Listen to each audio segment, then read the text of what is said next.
Good afternoon दोस्तों, कैसे हैं आप सब? आई होप आप सब बहुत अच्छे होंगे। स्वागत करती हूँ अपने चैनल पर। तो थाली लग चुकी है, आप लोग भी देख लीजिए। थाली बहुत अच्छी लग रही थी, भरी भरी थाली बहुत अच्छी लगती है।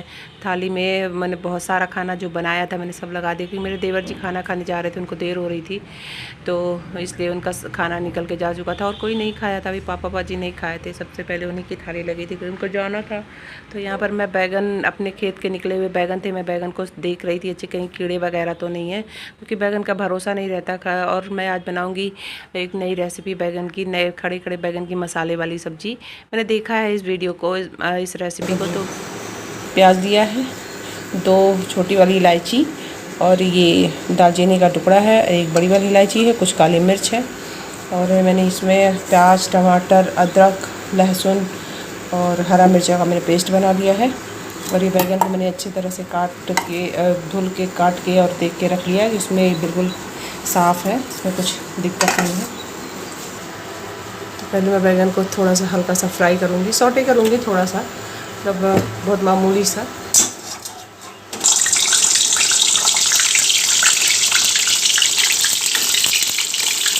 मम्मी मेरे हाथ पे यहाँ आता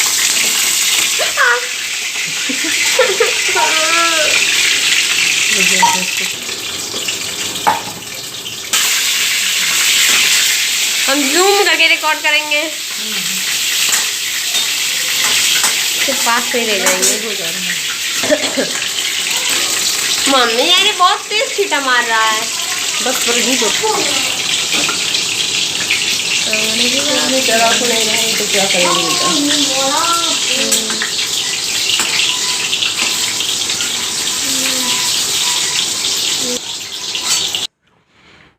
तो मेरे बच्चे किचन में खड़े खड़े आपस में लड़ाई करने लगे, झगड़ा करने लगे। मैं अपने काम में व्यस्त हो गई, तो वो आपस में झगड़ा करने लगा और छींटा पड़ा। मेरी बेटी बहुत गुस्सा गई थी, वो कुछ कुछ रिकॉर्ड कर रही थी, कुछ कुछ छोड़ दी थी। तो मेरी ग्रेवी तैयार हो गई, मैंने बैगन डाल के इसको उतार के रख दिया। इसको मैंने लगभग 5 मिनट तक पकाया, क्योंकि बैगन तो लगभग आधे से ज़्यादा पक चुका था। लगभग आधे से ज़्यादा क्या, लगभग 10% कच्चा रह गया था, बाकी सारा पक चुका था। तो मैं कद्दू की भी सब्ज़ी बना लूँगी जल्दी जल्दी, क्योंकि टाइम बहुत ज़्यादा हो गया था और मुझे आज बनाते समय बहुत ज़्यादा समय लग गया था। मैंने हरी वाली चटनी भी बनाई थी, धनिए और पुदीने वाली और आम की चटनी। तो ये मेरी सब्ज़ी बन के रेडी हो चुकी है, बहुत ही अच्छी लग रही थी खाने में। मैंने इसमें थोड़ा सा मलाई भी दूध का डाला था। वो क्लिप मेरी बेटी का मन कर नहीं रहा था, उसको मैंने ज़बरदस्ती फ़ोन पकड़ाया हुआ था रिकॉर्ड करने के लिए, तो उसको कुछ रिकॉर्ड करना कुछ कर रही थी और कुछ छोड़ दे रही थी। तो मैंने बनाया बैगन के भरते और एक करेले वाली सब्ज़ी, बैगन की कलौजी, बैगन की मसाले वाली सब्ज़ी। आजकल पूरा बैगन बैगन ही कहेंगे आप लोग, कहेंगे कि पूरा सारा बैगन की ही रेसिपी बना डाली है। और मैंने बनाया था बैगन का, हाँ मतलब कद्दू वाली सब्ज़ी भी मेरी बनके रेडी हो चुकी है। देखिए बहुत अच्छे और ये अच्छी लग रही थी। इसमें बच्चों के लिए मैंने थोड़ा सा आलू डाला था, पर बच्चों ने खाया नहीं, बच्चों को कद्दू पसंद नहीं आता। तो हम सब के लिए कद्दू की सब्ज़ी, मैंने चावल भी, मेरा लगभग क्या सारे खाने मेरे रेडी हो चुके थे। मुझे सबसे लास्ट में बस रोटी बनानी होती है, मैं सबसे लास्ट में रोटी बनाती हूँ, क्योंकि समय हो जाता है। सारा काम करते करते आज मुझे बहुत ज़्यादा देर हो गई थी, लगभग 10:30 बज चुके थे। तो छुट्टी का दिन था, इसलिए कोई टेंशन नहीं थी। तो मैंने सोचा आज मैं सब कुछ बना लेती हूँ, क्योंकि बहुत दिनों से पड़े पड़े बैगन भी सूख जा रहे थे। अपने खेत के भले ही हों, पर वो तोड़ के अगर रख दी जाए इस गर्मी में तो बहुत ज़्यादा सूख से जाते हैं, मतलब उसमें वो नहीं रह जाता। तो सब कुछ बना के ढक के रख लिया है और लास्ट में रोटी बनाऊंगी, सबको खिलाऊंगी। तो मैं पहुंच चुकी थी दुकान पे, लगभग 3 बजे का समय था।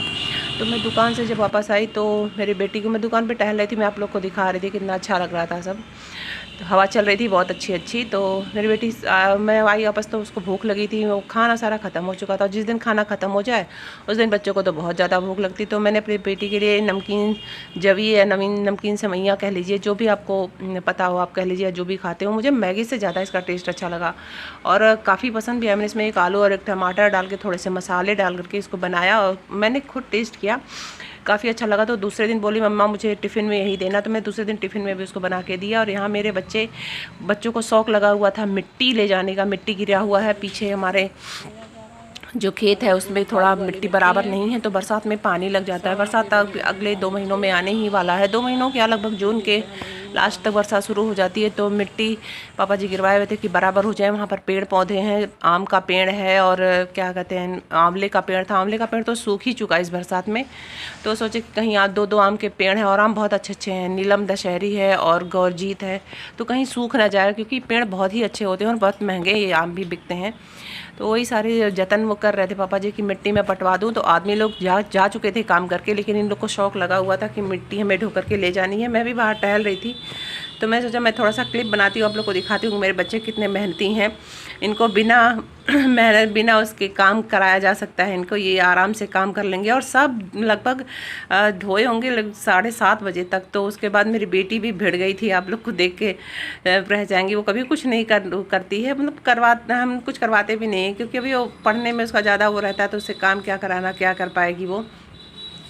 लेकिन वो काम मिट्टी भी वो उन लोग के साथ भी उन लोग को उसको शौक लगा हुआ था, वो ढो ढो के लेके जा रही। तो उसके बाद मैंने अपने बेटे को नहलाया। सभी नहलाने से मना कर रहे थे पर बच्चे मिट्टी में खेले हों, मिट्टी खेत की आती है, पता नहीं उसमें कहाँ से गंदगी रहती कहाँ से नहीं रहती। तो मैंने बच्चों को नहला दिया था। उसके बाद मैं बैठ चुकी थी कपड़ा प्रेस करने। 7:30 बजे के आसपास मैं बैठी। मुझे कपड़ा प्रेस करने में बहुत टाइम लग गया, लगभग 9 बज गया। तो मैं सारे कपड़ा प्रेस कर ये बहुत सारे कपड़े हो चुके थे। और मेरे पापा उसके बाद मेरे बाबू गया, मेरे पापा जी का भी कपड़ा लेकर के आया, उनका भी प्रेस करना था तो उनका भी मैंने प्रेस करके दिया। और बीच में फिर लाइट चली गई थी जिस वजह से मुझे थोड़े से और कपड़े रख देने पड़े थे। तो आप लोग भी आ जाइए बारात में। मेरे मोहल्ले में बारात आई थी, मेरे बच्चे गए हुए थे बारात देखने पापा जी के साथ। तो और आज मेरे भैया जी का देवर जी का बर्थडे था, वो लोग सभी लोग एंजॉय कर रहे हैं तो मैं रिकॉर्ड कर रही थी। मैं सोचा आप लोग के साथ भी शेयर करती हूँ, आप लोग भी आ जाइए।